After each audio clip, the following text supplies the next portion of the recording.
What's cracking, everyone? My name is Eric, and today I'm gonna show you some studio basics. Roblox Studio is the program used to create Roblox Studio, in case you didn't know. It comes free with Roblox, and you can download it anytime you want with Roblox.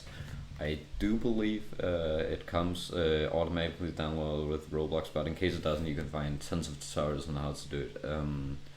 I'm not going to show you how to download it right here because yeah, this is supposed to show the basics but not like everything. So yeah, I'm sure you can find plenty of other videos here.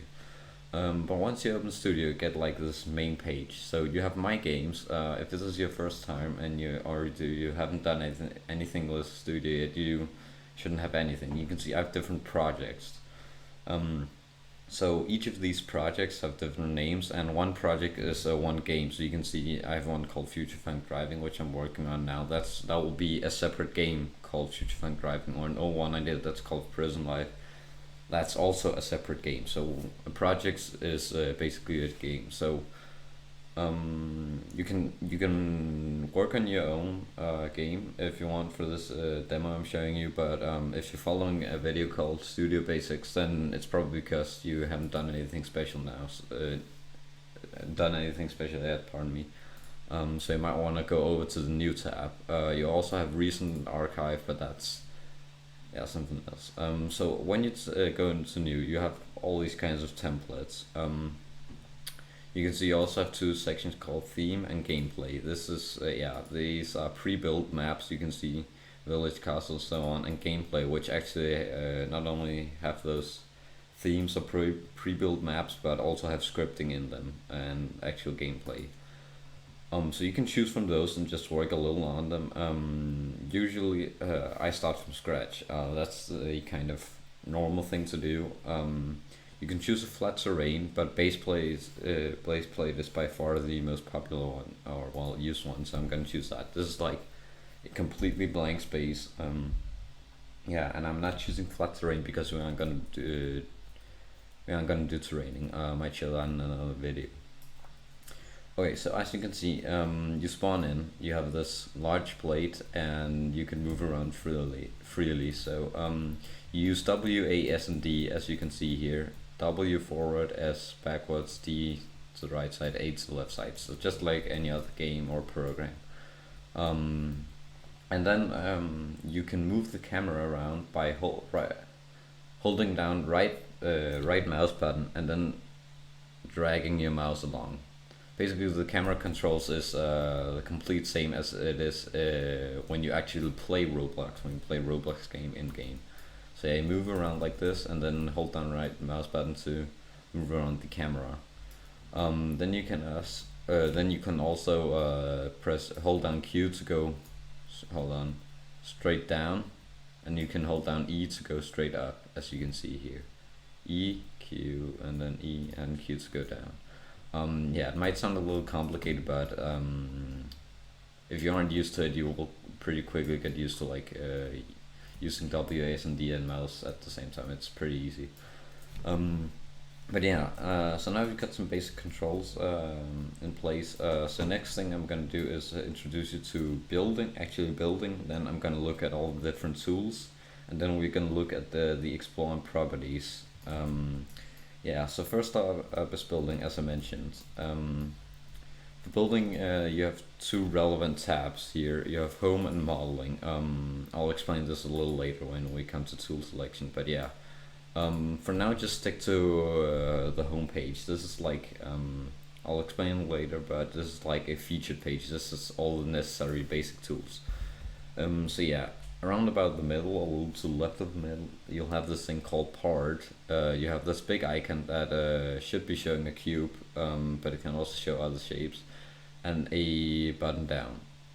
So you're actually meant to use the button down, not meant to, but I don't know how to explain. But yeah, when you press this down button, you get 4 different shapes. You get block, sphere, wedge, and cylinder, and that's basically the shape it says. So you press this button down and then you choose. When you click any of these, the corresponding part will get spawned in. So let's choose a wedge. you can see then a wedge appeared here, because I pressed the wedge. And another thing, if I just delete this, another thing you'll notice is that the icon changed. So basically, this big icon it's basically a reference. It shows the last thing you placed. So if the last thing I just placed was wedge, so it presses wedge here. So you can also click that to just quickly spawn in a copy of the last part you placed in. As you can see, it's spawn a wedge.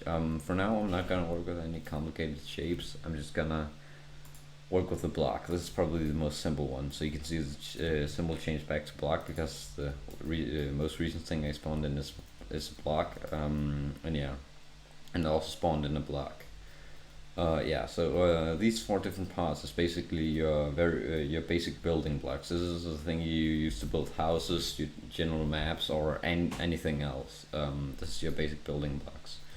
So if you haven't selected any tools or anything, you should have select mode on. In case you don't have it, make sure you add the home tab. So home tab over here, and then you have the select button on. You'll notice that you can hover your cursor over the part, and it will get highlighted, but it will disappear again when you move your mouse away. So this is a select tool, let's say. So what you want to do is hover over your part that you want to select, and then you want to click it. So now it's selected. So you'll notice that even when I move away, it's still selected, which means well, yeah, we've selected it. So now you can do a whole bunch of different things. You will see there happened a lot of stuff over here. We got some properties up here, highlighted thing. That's for later. That's a little bit more advanced. But while we have this selected, we can now choose what we want to do with it. So let's say I want to build a brick wall for a house I'm building. So first thing I usually do is select the material and color. Like what is this meant to be? In my instance, it's going to be a brick wall for a house. So I'm first going to choose the material. It gives you a long material list. You have cobblestone, you have grass, you have pretty much everything. So I'm going to find brick. There's one that actually is named brick. So you pretty much have everything that you'd probably need here for materials. So if there's a special material that you might need, you just have to find a material that looks similar to it. Alright, so now we've got material in space. You can see it adds a texture and stuff. Yeah, so but it's still kind of gray and boring, so we want to give that bright color. So we go to the color tab, and you can see here we get a whole bunch of colors. So we have this like hexagon shape, and under it we have a straight line of, well, hexagons. That's like a gray tone scale. So if I'm building something on the gray black or white black scale, I don't know what to call it, you can just choose from here. That's much easier. But I want to do it colored. I wanted a nice brick red color, a traditional brick. So I'm gonna find a red that corresponds, and you can see here this, if you hover over it for long enough, it says the name of the color. So yeah, I chose bright red. It fits really well. So now we've got a block. Yeah, it's the proper material and color. So oh yeah, and just in case you want to deselect it, you can just click elsewhere. You can see now it's not selected, but yeah, I'm still gonna select it because we want to do some malloc. So this is pretty small for reference. Definitely not a wall, and maybe it's too thick and you want to resize it. So next thing I usually do is head on over to the scale tool. Now you can see you get some dots here. Yeah, you can see you've got some green dots and some blue dots and red dots. So if you hover your mouse over these dots, you can see they grow in size, and they're like, yeah, they're marked. So hover over the way in which you want to extend it, which means if I want to make it longer this way, that means yeah, that's the way of the red dot. So I hover my mouse over the red dot, and then you want to click it and hold it down. And while you're holding it down, you want to drag your mouse along, and you can see it creates this extension. It extends the block along the way you've chosen. So when I'm done, I just release my mouse and I can't scale it. So it only scales while you're holding it down. So next up, I want to make it a little bit thinner so it's more slick and nice and gives more space. So that I use the blue axis, and then I want to make it taller. So I use the Y axis or the green dot. So you can see now we've got a wall. Let's say I want to move it over here. I'm building my house over here, not here. And I want to rotate it also to fit in. So next up is the move tool. So first off, you can see it works similar to the pretty similar to the scale tool. You just take one and drag it, and instead of extending it, it drags along and moves the piece. You can also do it up and down, and yeah. So now we've covered select, move, and scale. Next up is rotate. So now I want to rotate it. So I just select rotate while selected. Yeah, I want to rotate 90 degrees like this. So yeah, once again, same concept, except you just drag it along this circle and not straight forward or straight to the side. But yeah, you'll notice now I've rotated it, it's in place, I've moved it and scaled it. So now we've got a basic part. Yeah, and just for reference, you can select it with, you can also use the other tools to select. Let's say you're currently scaling, so you want to scale a little bit here, and then you want to move on to another part. You can just select another part with the scale tool, exactly the same, without selecting the other block and then scaling here. I'm gonna show you. So we have another part, so I'm doing some scaling on both parts. So I rescale a little bit here, and instead of using the select tool, selecting this and scaling it, I can just scale this whatever I want to do with it, and then I can just select this instantly, and same goes with moving and rotating. Yeah, I also forgot to mention material and color. It works the same way as this part. Most recent block, you can see the most recent material I use is brick, and the color red. So you can see if I press, let's spawn in a blank.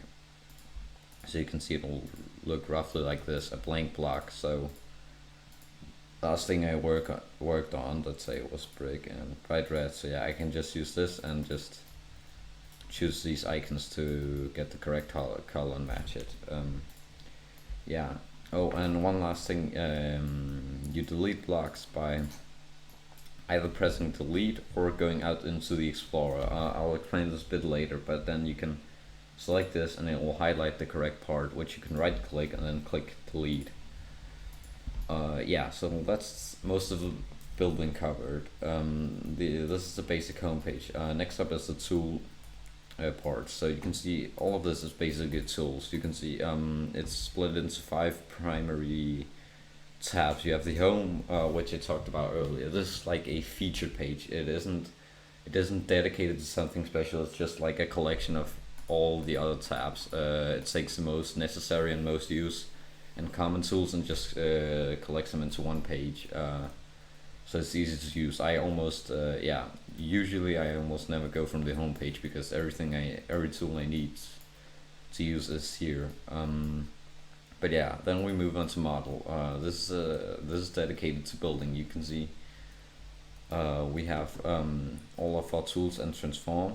Then we have collisions on and off. This does it so parts can overlap each other. So now parts will be able to overlap each other. They don't collide because collision is off. And now it's back to standard, so they can't. So they will collide and cannot overlap each other. Next up on the homepage is move and rotate increments. So you'll notice that when I rotate it, it happened 45 degrees at a time. You will probably need to do it more precisely. For that, you can say you want to rotate it 1 degree at a time. You can see now I rotated 1 degree at a time, much more precise. And same goes for moving. You can see it happens 1 stud at a time. And for reference, one of these blocks is 1 stud long. So yeah, everything is measured in studs here in Roblox. So you can see if I come down here under size, it mentions its size in studs. You can see it's 25 studs long, 25 of these small dots, 11 studs high, and yeah, 1 stud wide. But yeah, same as rotating. If you want to change that, you can just use like 0.01 stud. Oh, 0.01, pardon me. And then you can also move it super precisely. You can see how smooth it is. Yeah, I usually stick to 1 stud at a time at 45 degrees. So yeah, it fits everything, and yeah. But sometimes I need to do it more precisely to get things lined up. But yeah, that's the modeling tab. You also have spawn. This spawn, it'll just spawn in a spawn location. This is basically if you have a spawn locations, all players will spawn here. Yeah, this is like a gather where players spawn. Oh, there we go. Next up is test. I actually don't know much about this. But yeah, you can see a different test option. You can play test your game, and while you're in game, you can say pause and afterwards resume. And you can, and then when you're done play testing, you can just say stop. You've got access to this at the home page and the pause and resume button in one. So I usually do it from here. But you also have some more advanced options like local server and stuff like that. Yeah, then you have view. This is pretty important. So this is like a collection of all the open windows you have. So your screen is basically split into the different views you have. So you can see currently I have my main screen open. I have this page, this whole, I don't know, view selector. Yeah, and yeah, you can also see the two windows I referenced a few times earlier, Explore and Properties. So you can see these Explore and Properties, they're highlighted. They're a bit more important. I'll explain that later. But yeah, you can also open and close other windows, like the toolbox, pretty useful, output, command bar, and yeah, team create. Yeah, and of course you can move stuff around. If we take output, I can move it up here. Oh, there we go, and I can move it down again, like that. But yeah, usually I only have Explore and Properties open, so it's my main screen, tool selection or view tool selection, and then Explore and Properties. That's everything. So Explore and Properties, you can see they are also highlighted. And the last page is plugins. I also don't know much about this. You get some pre-installed plugins. Plugins is basically tools to help you build and design that others have built. So these basically gives you more advanced tools that you can download that others have made.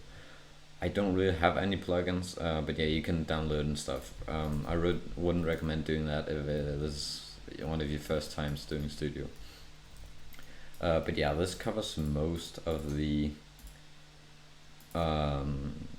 settings. Another thing is, oh, I forgot some important detail, is lock. If you select this, you can lock objects in place.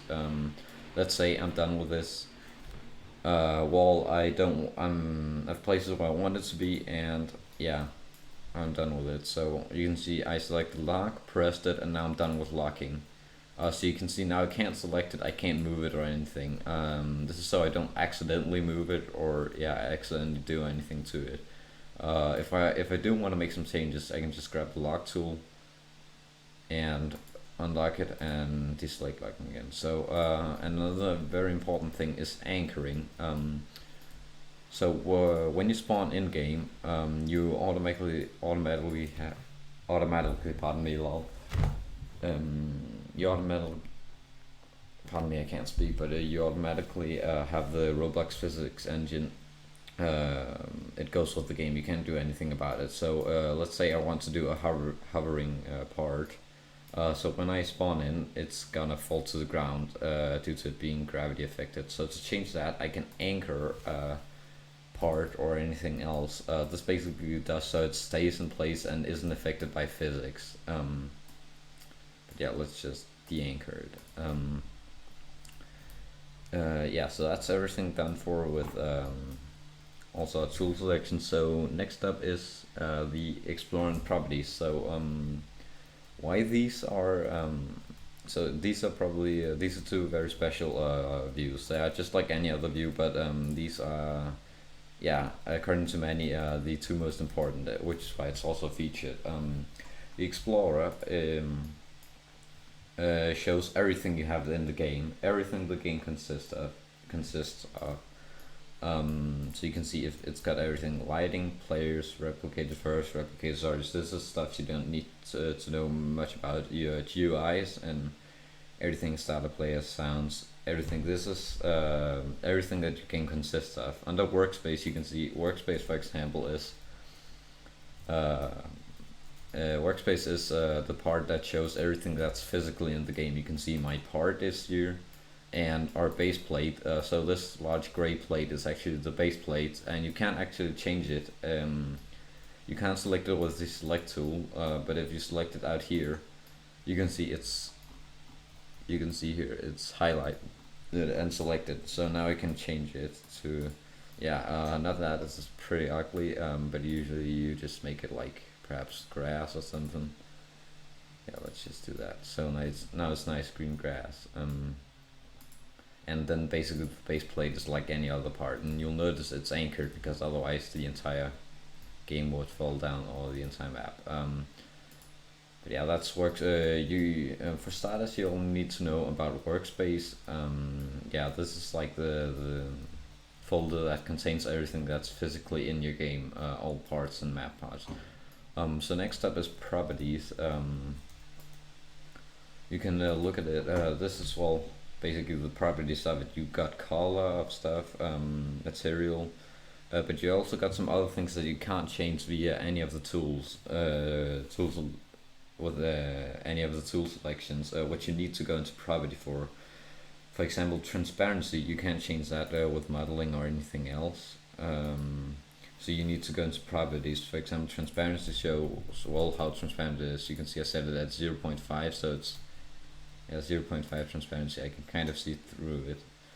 I can make it 1, make it totally invisible, or 0, so it's not visible, not invisible at all. You do also have other things that you can change from the tool selection, like for example size. You can do with the scale tools, or yeah, shape, block, and surfaces.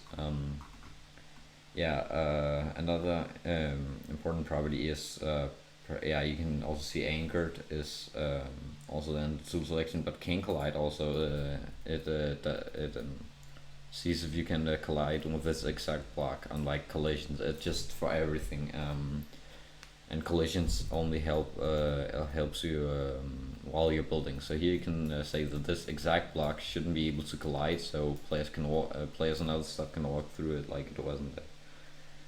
So yeah, I'm just gonna put that on. But yeah, you have the properties here. That might be a bit of a long explanation, but that's basically what the exploring properties do. Another important concept is that you can put things under things. You can see this workspace. It holds, let's say, it holds some things. It holds different things. It has pretty much everything. But you can see under this part, it has like an arrow. And under it has a world. That doesn't matter what the world does, but yeah. This is because the workspace is a parent. So you can see this part here. It lies under the workspace, so thus it's the child of the workspace, or you can say that this workspace is its parent. That's not really important now, but if you want to get into scripting, you need to know about that. That's basics, pretty much. But you can also see here, it says parent workspace. But yeah, last thing I forgot to mention about building and modeling and stuff. It's grouping and modeling. Let's say I've created my house here. I'm not gonna create the inside of it, don't worry. But yeah, oh wait, while I have the chance I might just show it. So I want an identical wall. So if you select it, you can right click it from here as if you right click it, right click in the Explorer window. You have the exact same options, and you can say duplicate. You can press here duplicate, or you could just press Control D. I usually press Control D. And if you want to, you can either press delete on your keyboard, like the backspace button, or just delete here.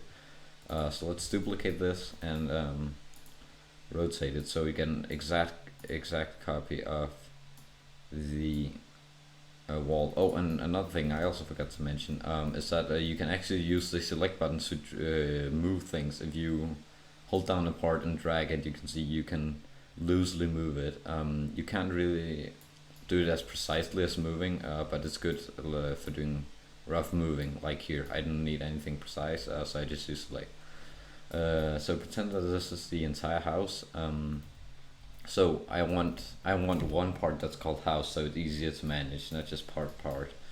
So first off, you want to rename it. Please do rename your part. It really does help with exploring and building. So we're gonna call this, no wait, this one. So you can right click it and say rename, and rename it wall 1. You can see now now it's not named part anymore, but wall 1.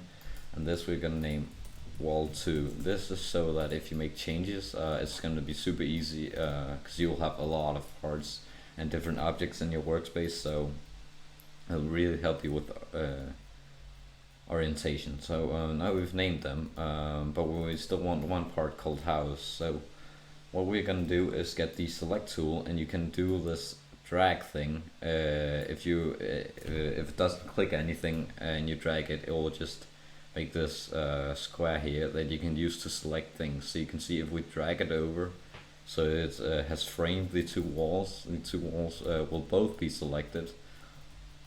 And it also happens in here. You can also do it from the Explorer window. If you do it out to the side here, oh, that was a bit too much. You can do it here. You can see you have this little square too. You select both of them. So with both of them, you can either right click here or in the Explorer, just as before, and you want to say group. So a few things happened here. So first off, you can see the highlighted thing looks different. That's because the hitboxes, well, not the hitbox, sorry, but yeah. Now this counts as one large part. As you can see, when I select any of it, all of it gets highlighted. And if I move or do anything with it, it acts like one big part, because well, now that we've grouped it, it's a mod. You can see it also created a new model, and we can rename that house, shall we? You can see, so now we have one big thing called house, and we can move it as one, we can rotate it as one, and you can even scale it. But I usually don't do that, because then it doesn't do it in whole increments, and it's gonna be a bit messy.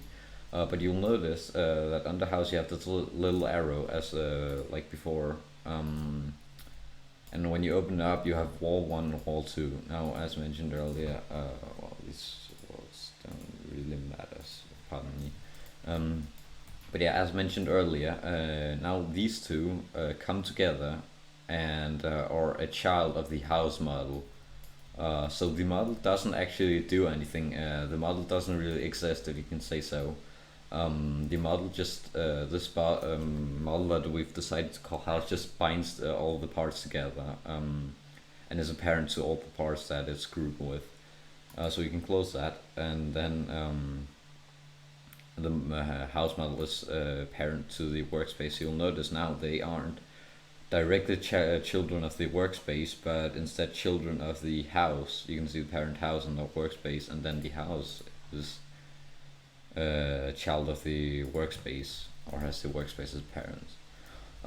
Yeah, that's basic grouping and modeling.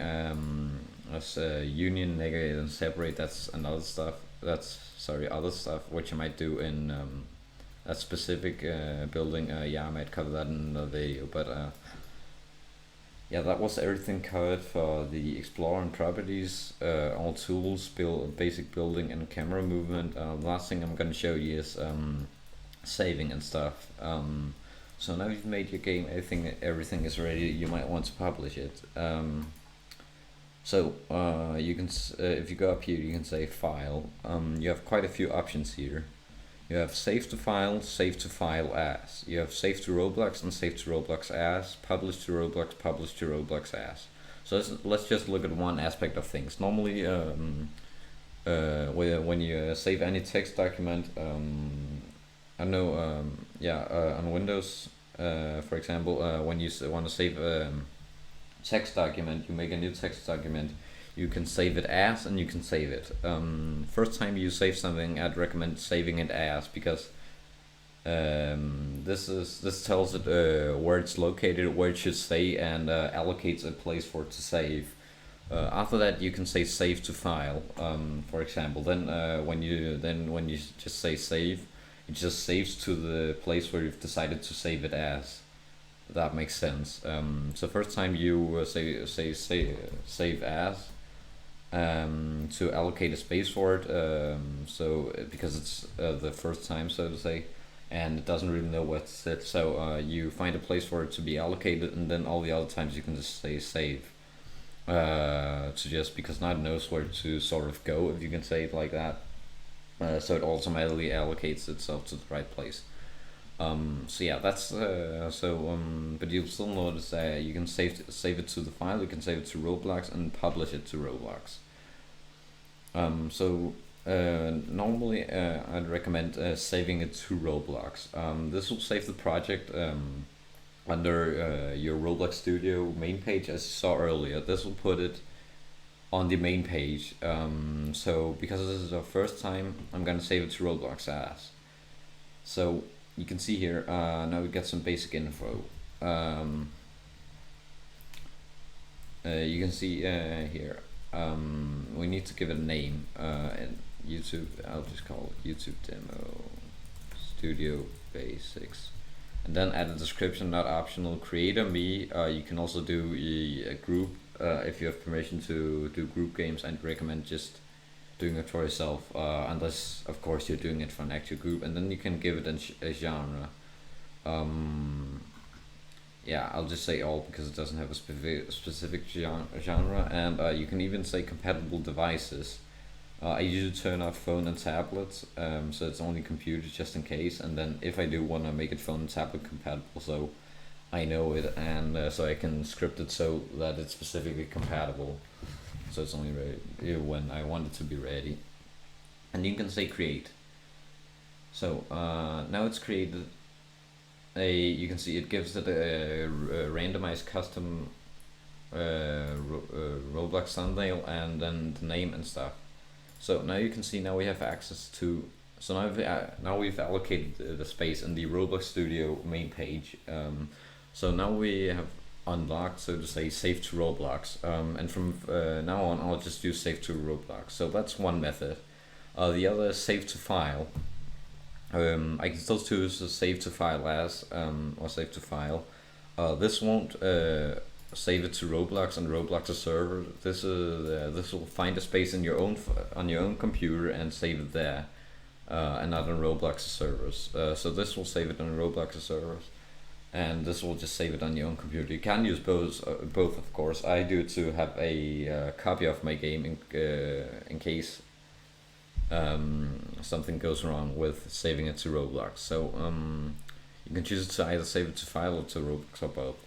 Then you get to publish to Roblox, which is a bit different because when you finish a game, you might want to make it public, and for that you want to use publish to Roblox. This is where you publish it to the main page, so to say, because so far you've only saved it to the Roblox Studio servers, if you can say it like that. No one has access to it. It's not an official game, and you can't find it from the actual Roblox.com page. And that's probably what you want to do when you finish the game. So you want to say publish to Roblox as, and then you can give it some, and then it's the same as save to Roblox. But yeah, you can do it again. Then you can, yeah, and then you can on the game settings choose to make it public or whatever like that. But yeah, so if you want people to access it from the actual Roblox.com browser, I'd recommend publishing it to Roblox. Um, so to demonstrate an example on this, in my own personal game, I started off with saving to Roblox as, of course, because it's the first time, and then I usually save to Roblox, and I keep saving to Roblox. And once in a while, I save to file as, because each time I save it to file, I want to have a new copy, so I have different files for different stages of the game in case I want to access earlier versions of it. So yeah, saving to file gives me the backup, and each time I do it, save to file as, so I have different files. And then when I'm done with my game and want to publish it, I'll of course publish it to Roblox as, and when I update the game after I've released it, then I want to publish it to Roblox. So it updates the existing public game I have, and that creates a new one. But yeah, so you can see if I exit this, you can just exit this. You can just quit Studio directly by doing this, or you can just exit here. You'll notice it loads in a bit, and then it returns you to Studio. You'll notice under My Games it has the YouTube demo Studio Basics because I chose to save it to Roblox and not to file or not publish it to Roblox. And you'll also find it under Recent. Archive is basically deleted games. You can delete games here, archive, and then yeah. But so you've created your game, you've built everything, you've done anything. So now you saved it and published it, and that's pretty much everything in the Studio Basics video. Sorry if it was a bit long, but this should give you the introduction and everything you need to get started. I'll do some other videos that will cover more advanced stuff, more dedicated stuff, but that'll be another time. But yeah, thanks for sticking with me, and I'll see you in another episode.